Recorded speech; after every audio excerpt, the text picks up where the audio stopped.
যে প্রধান অতিথি হিসেবে উপস্থিত ছিলেন আমাদের নেসারাবাদ উপজেলার সুযোগ্য উপজেলা নির্বাহী অফিসার স্যার, আমাদের সভাপতি হিসেবে উপস্থিত আছেন জনাব নিরঞ্জন হালদার, সভাপতি দুপ্রক নেসারাবাদ, এবং উপস্থিত আছেন দুপ্রকের অন্যান্য সদস্যবৃন্দ, আমাদের সরকারি কর্মকর্তাবৃন্দ, আগত স্কাউটের ছাত্রছাত্রীবৃন্দ এবং আমাদের এই সুযোগ সমাজের একাংশ।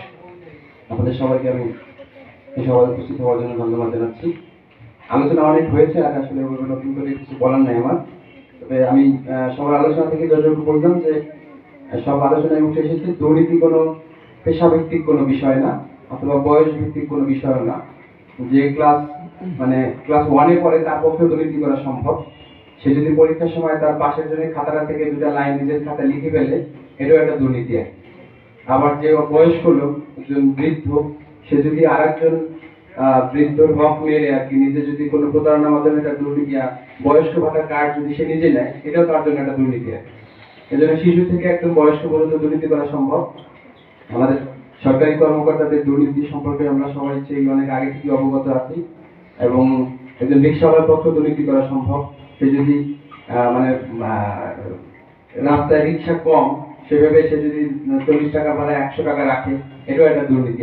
কৃষকের পক্ষে সম্ভব। এজন্য এমন কোনো পেশা নেই যে পেশায় এসে দুর্নীতি সম্ভব না। এজন্য আমাদেরকে সব পেশার মানুষকেই দুর্নীতির বিরুদ্ধে একসাথে এগিয়ে আসতে হবে, এবং এগিয়ে আসতে হবে একজন সাধারণ মানুষকে। আর সবার সম্মিলিত প্রচেষ্টা একসাথে যদি হয়, তাহলে এই দেশ থেকে দুর্নীতি নির্মূল করা সম্ভব। আর দুর্নীতি রাতারাতি নির্মূল হয় না, একটা প্রসেসের মধ্যে দিয়ে যেতে হয়। আমরা যদি এই প্রসেসটা আমরা সবাই একসাথে শুরু করি, অবস্থার উন্নতি হবে এবং এক পর্যায়ে নির্মূল করতে সমর্থন হবে। আমার বাবা কি চাকরি করে, আমার বাবা কি ব্যবসা করে, সে অনুযায়ী আমাকে কিনে দেয় কিনা বা তার চেয়ে বেশি দেয় কিনা, তখন আমি যদি আমার বাবাকে জিজ্ঞেস করি যে তার আয়ের উৎস কি, অথবা আমার সন্তান যদি আমাকে জিজ্ঞেস করে, আমি যদি আমার ভাইকে জিজ্ঞেস করি, বোনকে জিজ্ঞেস করি, এর মাধ্যমে আমি একজন দুর্নীতিগ্রস্ত লোক চায় না যে তার দুর্নীতিটা প্রকাশ হোক, এবং সেটা আরো বেশি করে চায় না যে তার দুর্নীতিটা তার আপনজনের কাছে বেশি করে প্রকাশ হোক।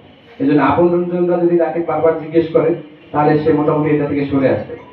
আর দুর্নীতির ক্ষেত্রে আরেকটা জিনিস বলবো যে আমরা যদি আমাদের যারা সন্তান আছে বা যারা বয়সে ছাত্র, তাদের বন্ধু বান্ধব বাছাই করার ক্ষেত্রে একটা বড় প্রভাব তৈরি করতে পারে।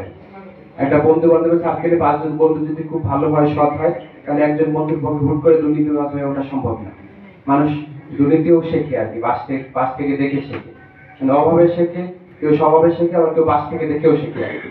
এজন্য বন্ধু বান্ধব নির্বাচনের সময়ও আপনার সন্তান কাদের সাথে মিশতেছে, কোথায় উঠা বসা করতেছে, ওইটা খেয়াল রাখলেও তাদেরকে একটু দুর্নীতি থেকে বা খারাপ হয়ে ওঠা থেকে ইয়ে করা সম্ভব। তো আমি এর কথা বাড়াবো না, আপনারা সকলে বক্তব্য শুনছেন, আমাদের প্রধান অতিথি স্যারও বক্তব্য দিয়েছেন, দীর্ঘ সময় হয়ে গেছে আলোচনা। তো আমি এখানেই শেষ করবো। আবার প্রত্যয় ব্যক্ত করতে চাই যে আমরা সবাই মিলে একটা দুর্নীতি বিরোধী একটা আন্দোলনের অব্যাহত রাখবো। আমরা যে যার অবস্থান থেকে চেষ্টা করবো যাতে আমরা এই দুর্নীতিটাকে রোধ করতে পারি। সবাইকে ধন্যবাদ।